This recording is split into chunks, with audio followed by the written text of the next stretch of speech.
Did you not know that Romania loses more than $38.6 billion every year because of corruption? This loss is huge, about 15.6% of the country's total earnings. It's way more than 5 times what they spend on healthcare and a whopping 21 times their policing budget. Think about how much better Romania could be without corruption. But it's not just about corruption within the country. Foreign companies are also part of the problem. Come with us as we find out the truth and look for ways to stop foreign companies from being corrupt in Romania. In 2007, Romania became a part of the European Union, and at that time, it was one of the poorest and most corrupt countries in the Union. Unfortunately, corruption has lingered like a haunting presence in the country. To illustrate, until 2022, Austria and the Netherlands blocked Romania, along with Bulgaria, from joining the Schengen agreement. They felt that Romania's efforts against corruption were insufficient. Romania is also plagued by insidious corruption in everyday life, especially within the country's health system. In 2022, Dutch lawmakers argued that the prevalence of corruption and organized crime in Bulgaria and Romania posed a risk to the security of the Netherlands and the entire Schengen area. This is about rule of law. This is about crime and to fight against corruption. While the Netherlands has recently approved Romania, the Austrian government still believes that corruption remains a concern. This is because Romania and Bulgaria hold the lowest rankings among EU member states in the Corruption Perception Index, an annual publication by Transparency International. But there appears to be an Austrian political aspect to this, as Romania's scores are not significantly different from those of Hungary and Greece, both long-standing Schengen members. Yet, Romania is still not given the green light. Certainly, corruption is an issue in Romania, but more notably, Romania is susceptible to foreign company corruption, with foreign companies bending the rules in Romania. Let's take Austrian firms as an example. One instance is the case of OMV Petrom, an Austrian oil and gas company. Back in 2014, the European Commission fined OMV Petrom $97 million for abusing its dominant position in the Romanian market, involving anti-competitive practices like price fixing and market sharing. Another case involves Telekom Austria, an Austrian telecommunications company. In 2013, the Romanian Competition Council fined Telekom Austria $73 million for abusing its dominant position in the Romanian mobile market, engaging in anti-competitive practices such as charging excessive prices and predatory pricing. Furthermore, in 2018, the Austrian builder Strabag faced criticism from the then Romanian Minister of Transport. Strabag won a major tender in 2018 worth €700 million for the modernization of 2 railway sections on the pan-European corridor of Forv. However, the company's commitment was questioned as it failed to submit letters of good performance guarantee on time. Romanian Minister of Transport Lucian Șova expressed dissatisfaction, stating that the progress of infrastructure works carried out by big foreign companies was poor, and he didn't even see an excavator with the brand of the multinational corporation. The Romanian Minister of Transport also highlighted a case in 2010 when a famous Austrian company, Strabag, did not submit a letter of good performance guarantee for the modernization of a 188-kilometer road. This project was assigned to a consortium led by Strabag and 2 other Romanian companies. It seems that issues related to the company's involvement in transport infrastructure projects occurred not only in Romania, but also in Austria. Reports indicated that Strabag confirmed being under an anti-corruption investigation led by the Austrian Public Prosecutor's Office for Combating Economic Crimes and Corruption, WKSTA. The investigation relates to road infrastructure projects in the Austrian provinces of Carinthia and Styria, as well as the rehabilitation of highways from 2008 to 2014. In Serbia, Strabag was suspected of lobby abuse after contracting an agency to win various railway infrastructure modernization tenders. More instances are worth mentioning. HS Timber, the largest timber processor in Eastern Europe, engaged in a controversial practice with its Romanian suppliers for over a decade. The Austrian company insisted that its Romanian partners provide logs at least 10 centimeters longer than officially documented. This practice, known as overlength, allowed HS Timber to accumulate substantial amounts of wood not officially declared, potentially reaching 1.6 million cubic meters, valued at about $34 million. This additional wood went unrecorded officially, making it impossible for authorities to monitor tree cutting or tax HS Timber for processing it. To address this issue and ensure traceability in the Romanian timber industry, the government proposed a new law in 2022 that might restrict HS Timber's ability to demand extra wood from its suppliers for free. If you like what you see, do like the video and subscribe to the channel. Nevertheless, despite internal efforts, corruption persists in Romania. According to a GAN Integrity Romanian Risk Report, companies dealing with the judiciary in Romania face high corruption risks.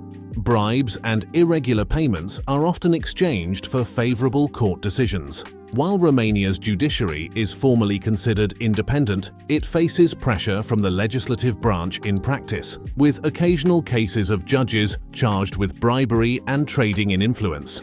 The same report indicates that surveyed households rank the police force among Romania's most corrupt institutions. Despite these challenges, Romania has implemented measures to counter corruption.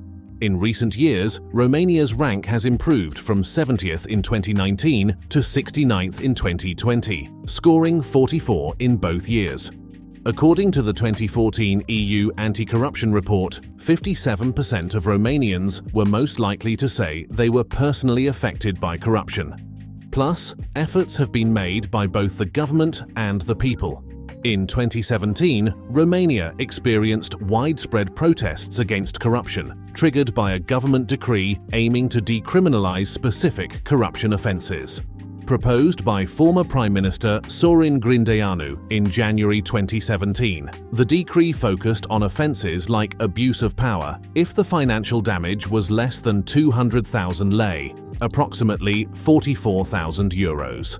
This controversial decree ignited massive public outrage, leading citizens from various backgrounds and age groups to take to the streets in protest, particularly in Bucharest, the capital city. The strong public response compelled the government to repeal the decree in early February 2017, marking a significant victory for the protesters.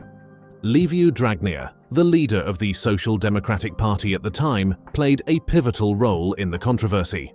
Convicted of electoral fraud in 2016 and ineligible for the position of Prime Minister, the proposed decree could have potentially benefited him and other politicians facing corruption charges. The political fallout from the protests resulted in the removal of Prime Minister Sorin Grindeanu in June 2017, with Mihai Tudose taking over. These events highlighted internal political tensions within the Social Democratic Party.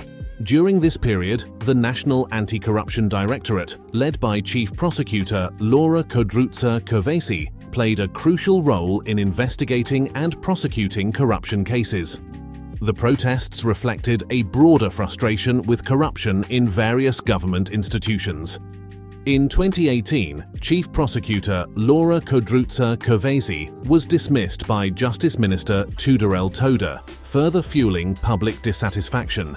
Many saw this move as a setback in the ongoing fight against corruption in Romania. The events of 2017 and the subsequent developments marked a significant chapter in Romania's struggle for transparency and accountability in its governance. This indicates that Romanians view corruption as a problem, but more needs to be done. For example, Romania has a national anti-corruption strategy for the period 2021-2025. It has established an integrity institutional framework applicable to both PTFs and law enforcement agencies, including the National Integrity Agency, responsible for reviewing declarations of assets and interests and conducting administrative investigations regarding conflicts of interest, incompatibilities, and unjustified wealth. For those of you who do not know PTEFs, it is the President, the Prime Minister, Deputy Prime Ministers, Ministers, Secretaries and Under-Secretaries of State, Presidential Advisors, State Advisors, State Councillors and Ministerial Advisors, hereafter PTEFs. The National Anti-Corruption Directorate leads the prosecution of medium and high-level corruption, and the General Anti-Corruption Directorate within the Ministry of Internal Affairs specializes in preventing and combating corruption within MI's personnel, including specialized structures like the police and the gendarmerie. Additionally, the Integrity Legal Framework consists of several laws with provisions regulating conflicts of interest, incompatibilities, filing of declarations of assets and interests, acceptance and disclosure of gifts, etc.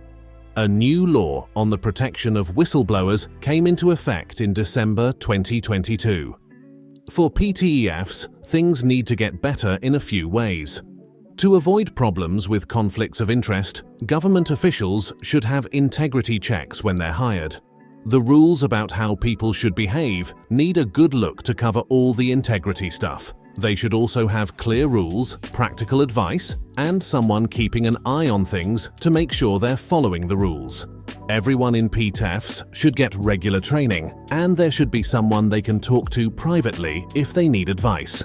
Even though the law says important information should be online, it often isn't. And if the authorities refuse to share information, there's no one making sure they should.